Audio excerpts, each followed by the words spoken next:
Kisah ini akan membuatmu percaya bahwa takdir bisa datang dari suara kecil di pinggir jalan. Sebuah pertemuan yang mengubah segalanya. Inilah kisah anak pengemis itu anak kandungku. Sebelum lanjut jangan lupa like, share, dan subscribe. Serta bagikan cerita Ibi ke teman-teman kalian. Aku pikir hari itu cuma akan jadi hari biasa. Hari di mana aku marah-marah ke asisten karena jadwal yang berantakan. Sampai, suara kecil itu memanggil dari pinggir jalan. "Om, beli satu aja ya, 5.000. Dia belum sempat menatap mataku, tapi suaranya menyentuh. Serak, tapi percaya diri. Anak itu berdiri di samping mobilku, menjual tisu dengan mata yang terlalu tajam untuk usianya. Aku nggak langsung jawab, tapi jantungku berdetak lebih cepat dari biasanya. Aku jualan, bukan minta. Jadi om nggak usah kasihan. Kalau nggak mau beli, juga nggak apa-apa." Kata-katanya membuatku terdiam. Ada keberanian dalam caranya bicara. Bukan keberanian biasa, tapi keberanian yang lahir dari rasa kehilangan. Aku akhirnya buka kaca mobil. Entah kenapa, biasanya aku langsung pergi kalau ada anak kecil mendekat. Tapi anak ini beda. Bukan cuma omongannya yang dewasa, tapi ada sesuatu yang mengikat jiwaku padanya. "Namamu siapa?" tanyaku. "Raka," jawabnya sambil tersenyum. Dan waktu berhenti. Raka, itu nama tengahku. Nama yang cuma 2 orang pernah ucapkan dalam hidupku. Ibuku, dan perempuan yang pernah aku cintai, tapi juga orang yang menghilang dari hidupku tanpa pamit. Dan sekarang, anak kecil ini menyebutnya dengan polos. Tanpa tahu bahwa satu kata itu membangunkan luka lama yang belum sembuh. "Aku bisa antar kamu pulang," kataku. Dia ragu, tapi tetap tersenyum. "Umi bilang jangan naik mobil orang asing." "Tapi om kayaknya nggak asing." Aku menelan ludah. Kenapa kata-kata bocah ini seperti panah? Tepat ke jantungku. Parfumnya mirip baju ayah yang Umi simpan. Jas hitam.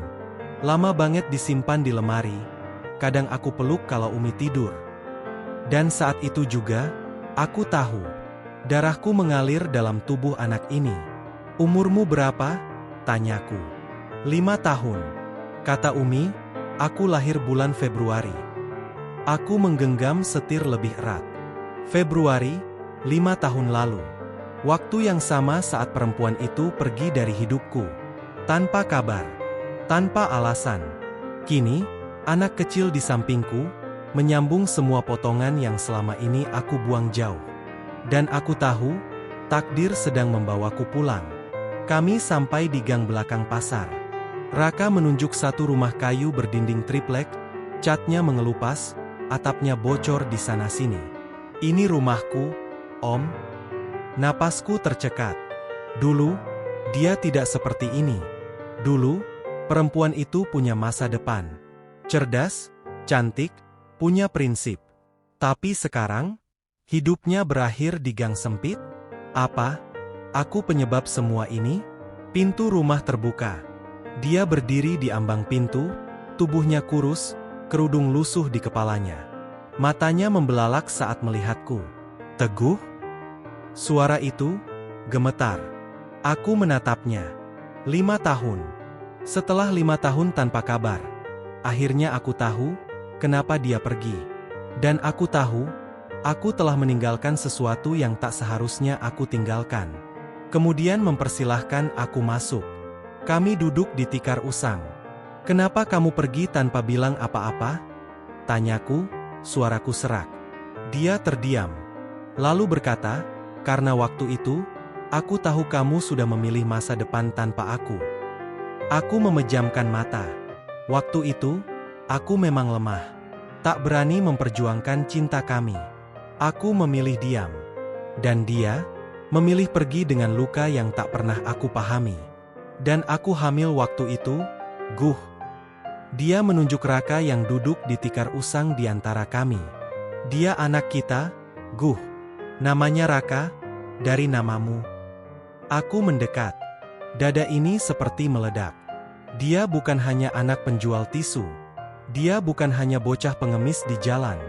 Dia, anakku, darahku, satu-satunya yang tersisa dari cinta yang pernah kubiarkan hilang. Aku duduk di lantai, di rumah itu. Dia membuatkan teh, tangannya gemetar, batuknya belum reda. Maaf, aku nggak punya apa-apa, Guh. Tapi Raka, dia nggak pernah minta. Dia cuma pengen aku sembuh. Mataku berkaca-kaca.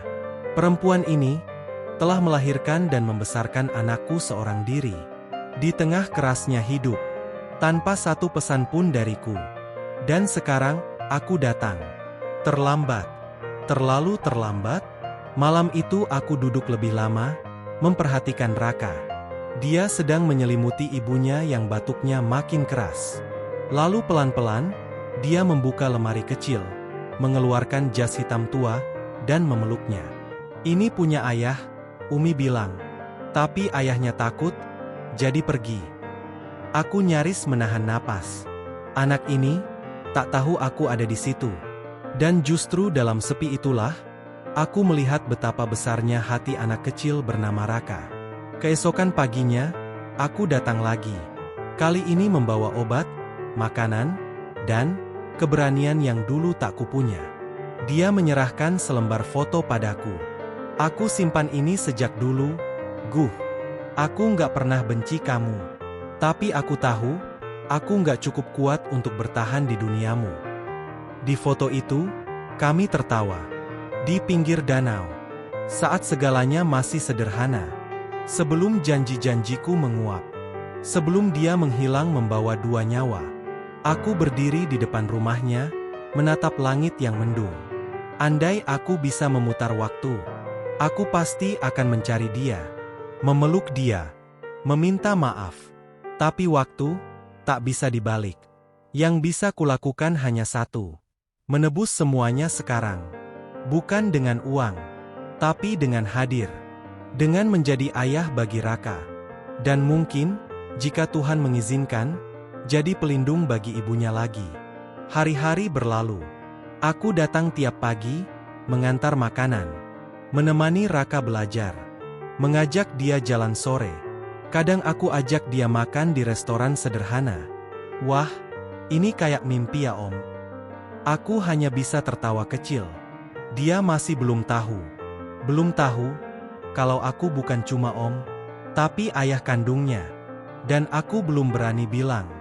Karena aku tahu, untuk mendapatkan kembali cinta, harus pelan. Tapi pasti. Malam itu, saat Raka tidur, aku bicara dengannya. Boleh aku ada di hidup kalian lagi? Dia diam lama. Lalu berkata, Guh, aku nggak pernah minta kamu kembali. Tapi kamu kembali karena hatimu nyuruh. Itu cukup buatku. Mataku basah. Perempuan ini telah melalui semua badai. Tapi tetap punya hati yang lembut.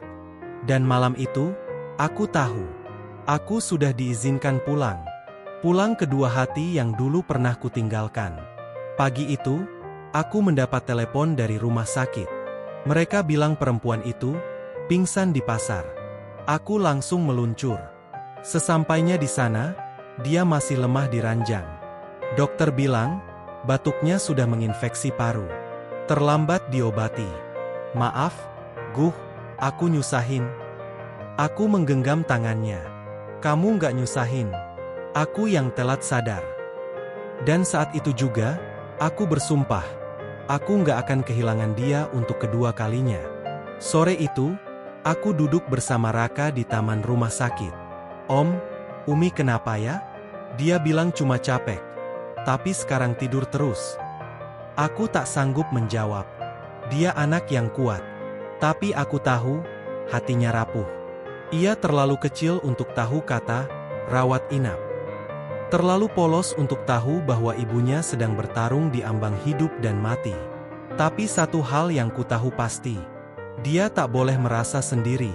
Tidak lagi. Aku kembali ke rumah mereka malam itu. Mencari dokumen, kartu identitas, sesuatu yang bisa kupakai bantu urus perawatan. Di dalam laci, kutemukan selembar kertas. Akta kelahiran Raka. Dan di kolom, ayah. Kosong. Aku menutup mata. Betapa sunyinya hidup mereka selama ini. Betapa diam-diamnya mereka menanggung semua, tanpa pernah menuntutku mengisi apapun.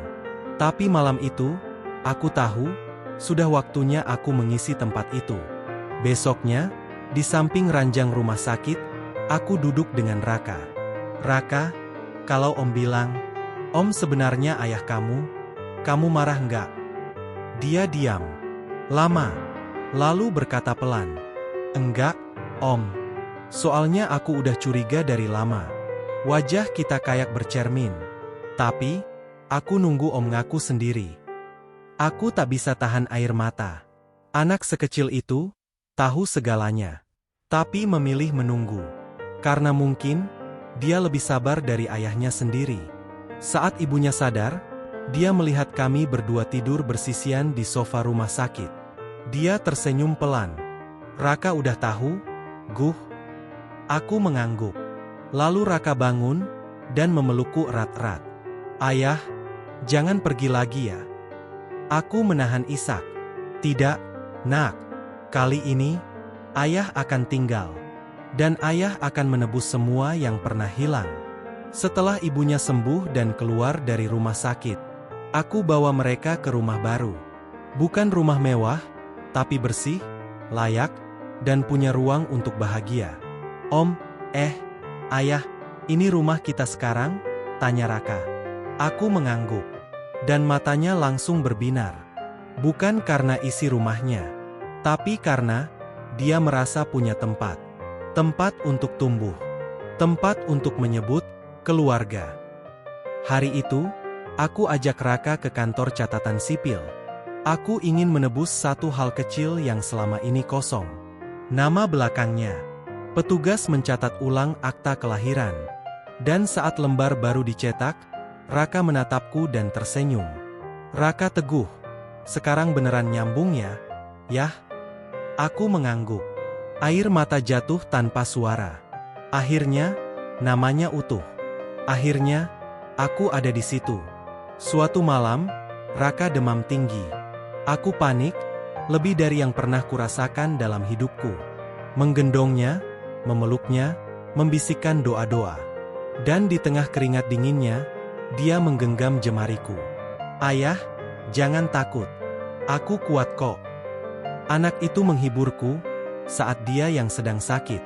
Dan saat itulah aku sadar, menjadi ayah bukan soal memberi, tapi belajar menerima, bahwa cinta datang juga dalam bentuk kekuatan dari anak kecil. Beberapa minggu kemudian, ibunya memberiku sebuah surat. Tulisan ini aku buat waktu masih mengandung Raka, katanya. Aku tulis kalau-kalau aku nggak sanggup bertahan. Isinya, harapan-harapan untuk anak yang belum lahir. Tentang cinta, tentang maaf, tentang Teguh, laki-laki yang pernah ia cintai, dan diam-diam masih ia doakan. Aku menangis membacanya. Surat itu, jadi saksi bahwa cinta kami tak pernah benar-benar mati. Hanya tersesat. Dan kini, pulang. Di teras rumah, kami duduk bertiga. Raka di tengah.